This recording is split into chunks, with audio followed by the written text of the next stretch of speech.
क्या आपको पता है एयरप्लेन की विंडो में ये जो छोटा सा होल होता है ये क्यों होता है? आपने भी बहुत बार नोटिस किया होगा, लेकिन कभी आपने ये जानने की इच्छा की कि ये छोटा सा होल आखिर होता क्यों है?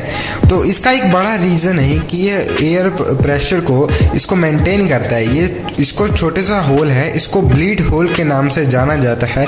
और ये जो बाहर से आने वाला प्रेशर होता है हवा को, इसको मेंटेन करता है, जिसकी वजह से हवाई जहाज हवा में स्थिर रहता है। अगर ऐसा ना हो तो एक बार ऐसा होने के कारण दो हवाई जहाज जिनमें ये टिनी होल नहीं थे तो उनमें एक बार क्रैश हो गया था और उन दोनों प्लेनों में सवार यात्रियों को अपनी जान से हाथ धोना पड़ा था। क्या आपको ये फैक्ट पता था? मेरे कमेंट सेक्शन में जरूर बताना। तो अगला हमारा फैक्ट है वर्ल्ड का सबसे बड़ा शूज। कभी आपने देखा है वर्ल्ड का सबसे बड़ा शूज? तो आज मैं आपको वही बताऊंगा। वर्ल्ड का सबसे बड़ा शूज मारिकीना सिटी में बनता है, जो कि फिलीपींस में स्थित है और इसको 2002 में बनाया गया था। इसकी विंग टिप्स की लंबाई 17.4 फीट है और इसकी 7.9 फीट ये चौड़ाई में है और ये कम से कम 6.6 इसकी फीट हाइट है। क्या आपको ये पता था? अगर नहीं पता तो मेक श्योर आप वीडियो को लाइक कर दे। क्या आपको पता है ये जो क्रोकोडाइल होता है ये अब कभी भी अपनी ओल्ड एज पे नहीं मरता? मतलब जो ये कितना भी बुढ़ा हो जाए ये नहीं मरता है, क्योंकि इनमें एज बायोलॉजी होती ही नहीं है। इनमें एज बायोलॉजी खत्म हो चुकी होती है और इतना ये ज्यादा बुढ़े होंगे तब भी ये मरेंगे नहीं। इनका सबसे बड़ा कारण होता है मरने का डिजीज। जिनको ये बीमारी लगती है, जो इनको बीमारी होती है, उनके कारण ये मरते हैं। कोई इनको दूसरा जानवर खा जाए तब ये मरते हैं, वरना ये अपनी एज के कारण नहीं मरते। इसलिए 100 साल से भी ज्यादा उम्र तक जीते हैं। क्या आपको इफेक्ट पता था? मुझे कमेंट में जरूर बताना। यह घड़ी स्विट्जरलैंड के सोलर्थन शहर में स्थित है। इस शहर की सबसे बड़ी खासियत ये है कि यहाँ के लोग 11 नंबर को बहुत पसंद करते हैं।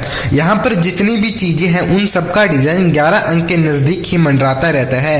इतना ही नहीं, इस शहर में टावर, ऐतिहासिक झरने और म्यूजियम भी 11 अंक के हैं। इस शहर में मौजूद सेंट उर्सेस के मेन चर्च में भी कोई और अंक नहीं बल्कि 11 नंबर की खासियत नजर आएगा। इस चर्च को बनने में भी 11 साल ही लगे थे। इस चर्च में सीढ़ियों का 3 सेट है। सीढ़ियों के हर एक सेट में आपको 11 लाइनें नजर आएंगे। इतना ही नहीं, यहाँ पर आपको 11 घंटियां और 11 ही दरवाजे भी दिखाई देंगे। क्या आपको पता है डिश टीवी के एंटीने एक ही दिशा में क्यों होते हैं? हमारे देश में टीवी कार्यक्रमों का प्रसारण भूस्थिर उपग्रह जरिए होता है।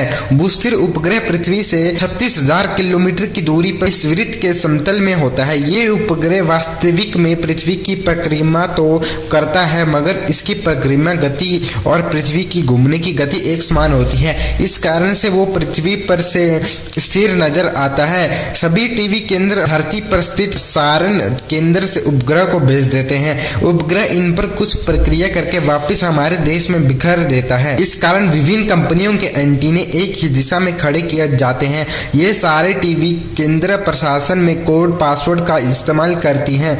डीटीएच कंपनियां आपके सेटअप बॉक्स में आप जितना चैनल को चार्ज देंगे उस हिसाब से पासवर्ड के जरिए आपके लिए चैनल खोल देते हैं। ये सारा काम कंप्यूटर के जरिए उनके कार्यालय से किया जाता है।